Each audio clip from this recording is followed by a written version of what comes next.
Vamos con lo mejor de la información deportiva en este ya fin de semana. Comenzamos hablando de voleibol porque fue dada ya a conocer la lista de 12 jugadores que van a representar a México precisamente en esta disciplina en Río 2016. Recordemos que hace ya casi 50 años que el voleibol mexicano no tenía representación en los Juegos Olímpicos.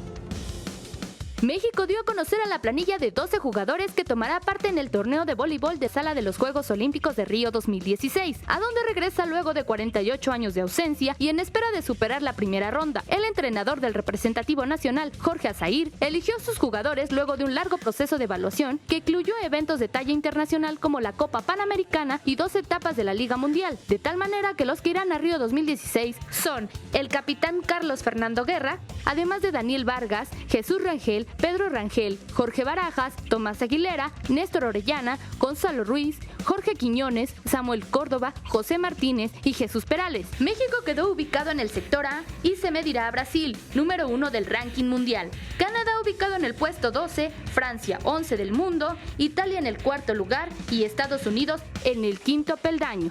Con información de Vianey Zárate, 21 Noticias.